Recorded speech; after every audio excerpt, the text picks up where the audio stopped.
Buenas noches, ¿cómo están? Bienvenidos a Punto Económico. El día de hoy hubo dos noticias importantes. La primera fue la decisión del gobierno de suspender, algunos han interpretado como dar marcha atrás, el aporte de los independientes menores de 40 años al sistema de pensiones.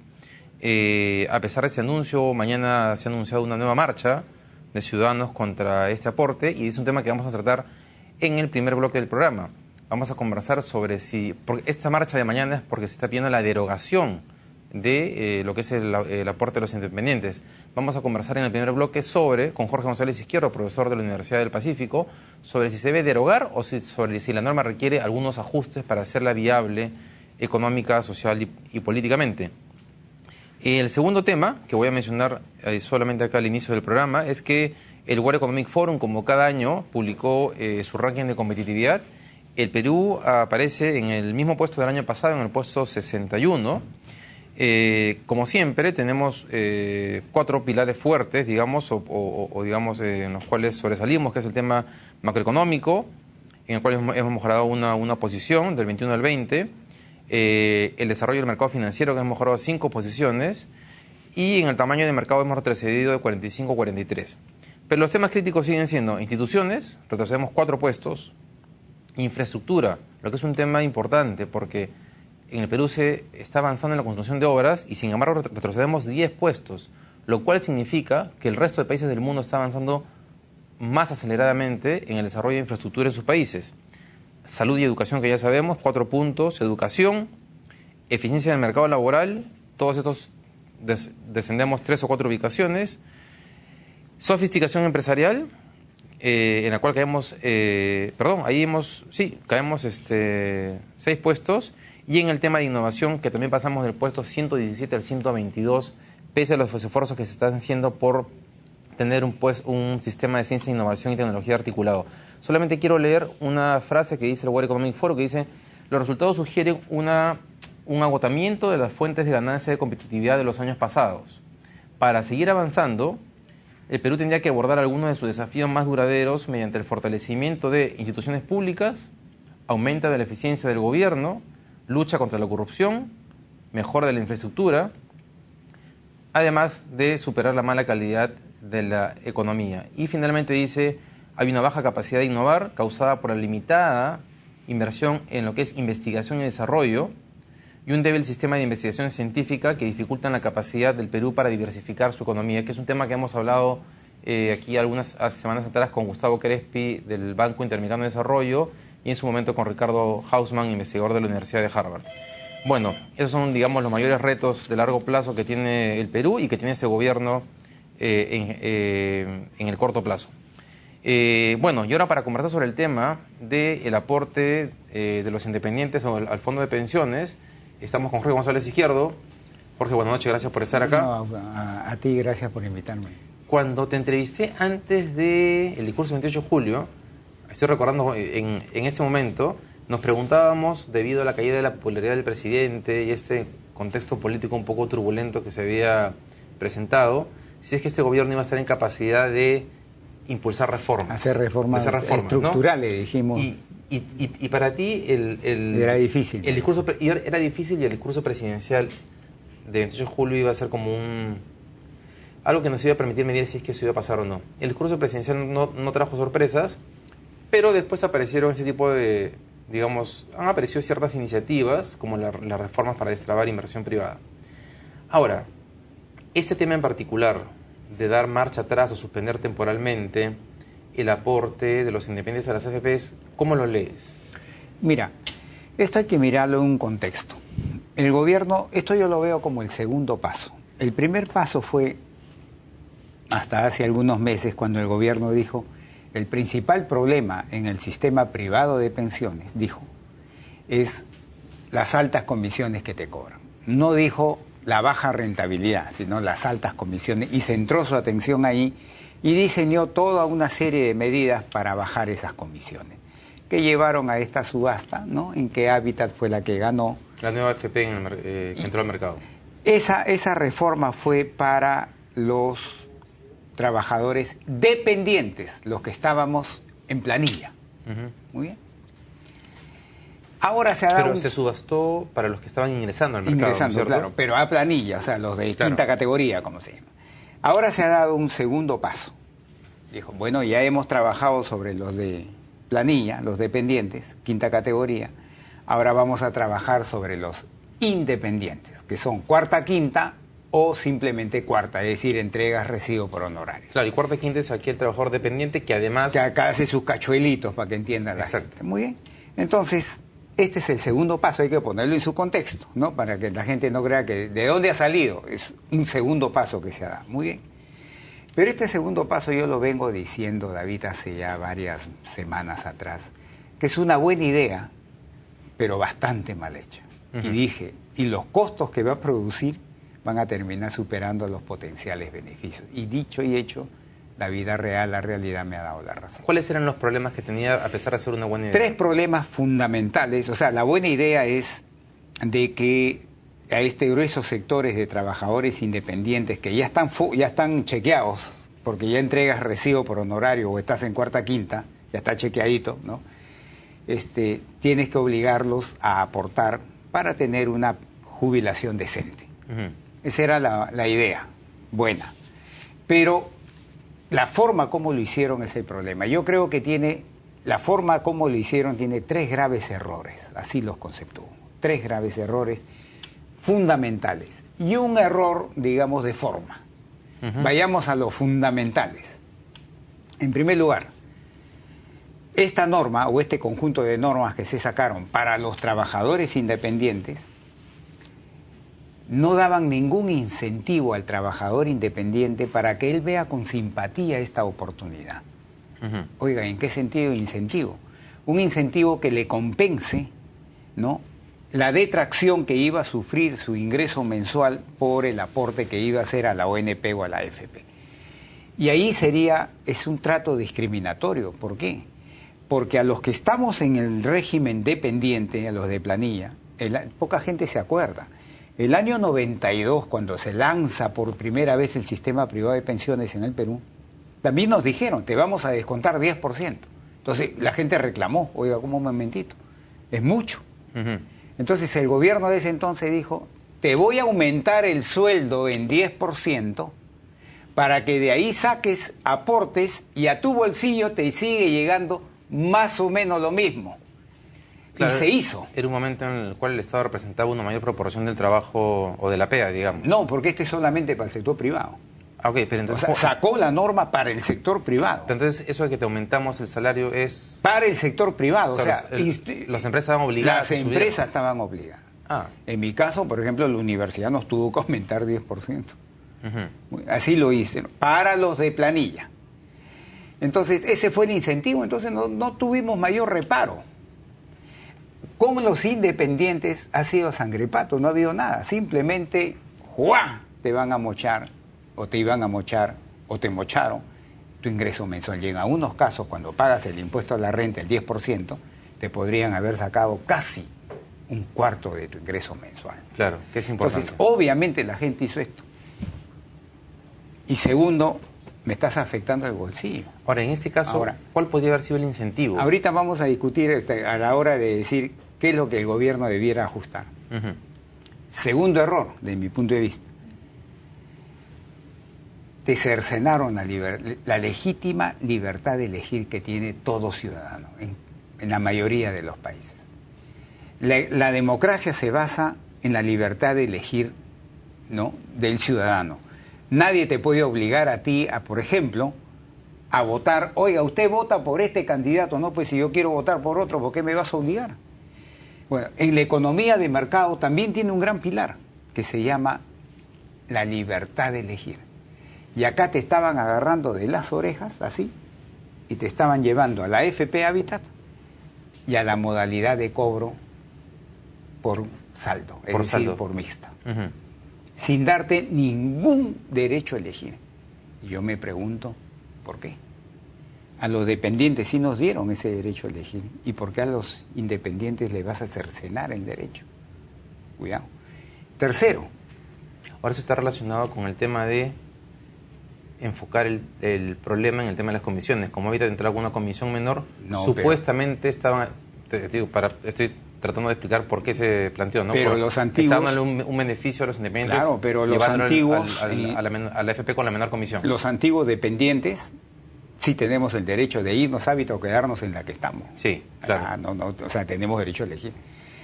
Tercero, ha sacado la norma en el momento menos apropiado. Cuando la economía está desacelerándose el ingreso, desacelerando la creación de trabajo, ahí la sacas. En la que la gente siente que en ese momento le cercenas parte de su ingreso mensual.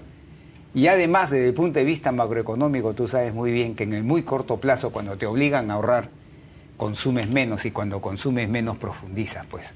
Claro. Ahora, el ministro dijo ahí, Castilla, que en realidad representaba el 4% de la P, que el efecto macro era él menor. está equivocado, porque cuando tú haces análisis macro lo haces en términos marginales. Así que ¿Eso qué quiere decir? De que es a partir de aquí para adelante, o sea, en el margen el efecto, ¿no? Entonces, esos tres errores tienen que ser corregidos. Y el cuarto, que es el de menor, el de forma, es: lo sacaste a pasos agigantados, a pasos acelerados, y no informaste, educaste a la gente sobre el tema. Entonces, yo estoy proponiendo que el gobierno se tome su tiempo, nada lo apura, se tome su tiempo para que introduzca por lo menos estas tres modificaciones. Un incentivo. ¿Qué es lo más difícil, no es cierto? Yo he lanzado una idea de que la gente que ya paga impuestos, un porcentaje de tu aporte lo deduzcas del impuesto a la renta, ¿no? Entonces es como si de un bolsillo pasara a otro. ¿Eso sería permanente o para el arranque? No, permanente para mí. Permanente. Pero eso en el fondo implica, eso es como reducir, o sea, en vez de aportar 13%, que aportes 7 u 8. Claro, para tu bolsillo. Y que el Estado aporte la diferencia. Ah, sí, para tu bolsillo, ¿no? Hay otras ideas que pueden surgir en el camino, por supuestamente. Yo he dado esa idea, ¿no? Puede que sea buena, no, pero le he dado. Para que tengas tú un ejemplo de qué es incentivo. Me estaba preguntando hace un rato. Segundo, tienen que restituirte la libertad de elegir. Tu comisión y tu AFP. Y tercero, yo estoy postulando que por lo menos hasta el segundo semestre del próximo año no la vuelvas a sacar. De ahí para adelante ve el momento preciso. ¿Por qué? Segundo semestre del 2014. Sí, ¿por qué? Porque yo creo que en ese momento podríamos estar empezando a hacer esto. O sea, anunciarlo desde ahora, pero diciendo esto entra en ejecución el próximo año. Y el cuarto es, una vez que ya has readecuado todo, inicie una campaña de educación antes que lo pongas en vigencia. Educa, informa, capacita si es necesario a los trabajadores independientes sobre sus ventajas y también sobre sus desventajas. Yo creo que con eso lo puedes hacer factible. Yo no estoy de acuerdo con la gente que está saliendo a decir que debe ser voluntario. No, por dos razones. Primero, porque otra vez haces discriminación. A nosotros, los que estamos en planilla, sí nos obligas. ¿Y por qué al trabajador independiente no lo vas a obligar? Ellos dicen, no, es que mis ingresos son variables. Bueno, pero de todas maneras. Te quiero llevar un punto. Ese tema es muy importante porque conceptualmente ha sido parte de los debates en los medios, ¿no? Porque uno podría decir, claro, pero hay una contradicción entre plantear que me están quitando mi libertad de elegir, cuando hablamos de las FPs, de que cuál eliges, pero que después digamos que no, tiene que ser obligatorio. ¿Por qué? Hay columnistas que han dicho, ¿por qué no me dejan en la libertad de elegir si yo quiero aportar un fondo de pensiones y llegar a mi vejez? Y si tengo que morirme en el puente de pobre, moriré en el puente de pobre. Por estas dos razones te digo. Primero, porque sería un trato discriminatorio con el trabajador dependiente, porque entonces también a los dependientes no debieran de dar esa libertad, ¿no? Entonces todos quedamos en libertad pero de aportar, ya está así, pues. Ya está así. Sí, primero. Y segundo, yo creo que a nosotros, en general, a todos, no te digo a todos, a casi todos los peruanos nos falta mucha educación financiera, económica, previsional.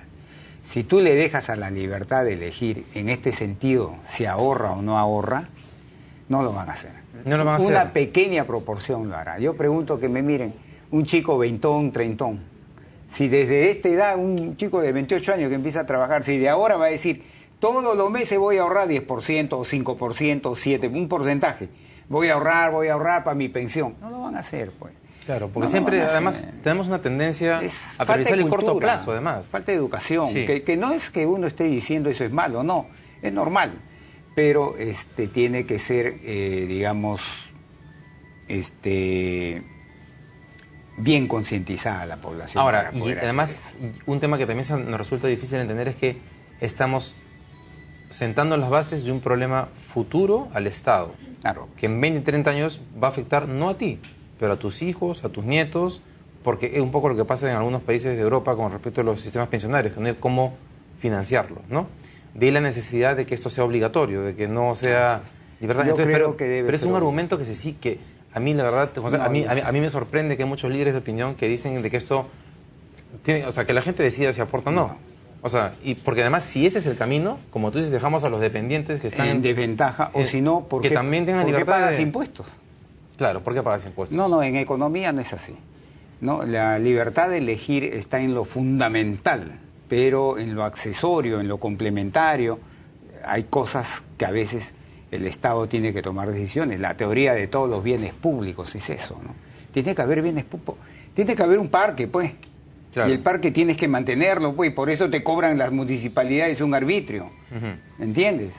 Entonces, ese es el tema. En este caso, el bien público podríamos concebirlo como la necesidad de una sociedad de darle seguridad a su población adulta mayor. Adulto mayor. Claro. Y que no puedes dejarlo, digamos, a la libertad del mercado. Es toda la teoría de los bienes públicos, ¿no? Ahora, en el tema de los incentivos, si ya haces el aporte obligatorio, el incentivo es básicamente una manera de darle más viabilidad social, de alguna manera. No, hay justicia también, ¿no? Claro. Justicia. Ahora, ¿podrías implementar un sistema en el cual digas, arrancamos el segundo semestre de 2014 con 5%, el 2015 es 5% adicional? Es gradual esto, es gradual. Pero gradual por hasta 1.125 hacia abajo, ¿no? Claro. Yo digo, esto es el momento de pensar en cómo se le puede hacer esa gradualidad, ¿no? O sea que en el fondo te parece bien, dado que se había hecho mal, desde tu perspectiva había puntos que corregir, que se haya dicho que vamos a dar un paso atrás para revisar cómo se ha hecho la norma y volver a plantear nuevamente la solución. El paso atrás es un hecho y que ha sido provocado por las calles. Eso yo creo que negar eso es cerrar los ojos a la realidad. Las calles... Y las críticas sobre todo, ¿no? No, yo llamo la calle a eso, no solamente a la marcha, sino al conjunto. La calle te ha obligado a dar el paso atrás, ¿no? Eso es beneficioso para el trabajador independiente porque va a permitirle que se mejoren los errores que tenía esta norma. Pero es claramente no conveniente para el gobierno. Tú y yo sabemos que en política económica, los que hacen política económica, el ministro de Economía, el presidente del Banco Central de Reserva, el superintendente de Banco y Seguro y AFPs, etc., uno de sus principales activos es credibilidad, ¿no? Eso está claramente demostrado hoy en la ciencia económica, credibilidad. Y si tú pierdes parte de tu credibilidad, estás cuestionando la efectividad de la política económica. Y por lo tanto, lo peor que te puede pasar es esto.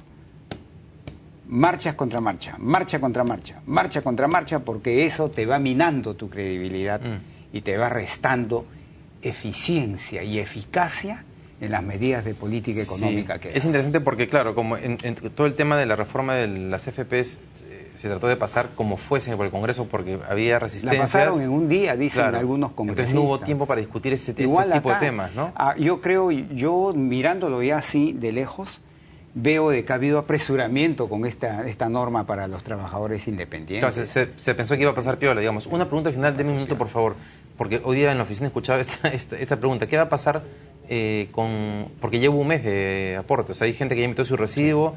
Va a ser un poco difícil que haya una devolución, ¿no? Ahí yo creo que hay que diferenciar situaciones. Yo creo que un buen número de... Tú sabes que las empresas en la mayoría son retenedores. Yo creo que hay un buen número de empresas que han retenido y todavía no han hecho esto, a la AFP o a la ONP. Que todavía no han trasladado. No han trasladado, lo han retenido. En esos casos es muy sencillo devolverte. Muy sencillo. Ahora, en los casos que ya hiciste eso, yo pienso, ¿no?, en contra de la opinión de los abogados que dicen que toda norma no es retrospectiva, ¿no? Que puede hacerse la gestión para que te devuelvan. Sacas una norma de repente... No, porque es marginal lo que has dado, es marginal, ¿no? Yo sé que los abogados dicen, eso no se puede.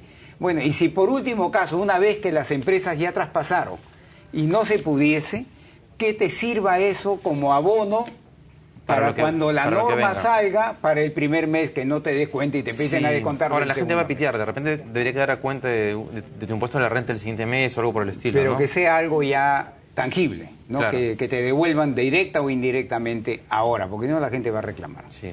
Bien, No, y lo último sí. es de que, y la gente que las ha afiliado contra su voluntad a Hábitat, dicen por ahí que son 12.000 ya, 12.000 trabajadores independientes que los ha llevado. Y si no quieren estar en Hábitat, yo creo que en ese caso también debes anular esa afiliación y que ellos decidan, o por lo menos esperen hasta que salga la nueva norma al respecto. Para pero elegir, no los obligues. Para elegir a qué FP. Para elegir a qué FP. Bien, Jorge, muchas gracias por haber estado acá, por ser tan claro y bueno, esperaremos a que haya la discusión y se abra el debate sobre los cambios que requiere esta norma. Que te vaya muy bien. No, muchas gracias, David. Bien, vamos a ir a la pausa y cuando regresemos vamos a estar con Fernando Álvarez, economista jefe del banco, de la CAF para América Latina, que vamos a hablar con él sobre un estudio sobre emprendimientos de medianas y pequeñas empresas que se ha hecho en toda la región, en América Latina. Volvemos.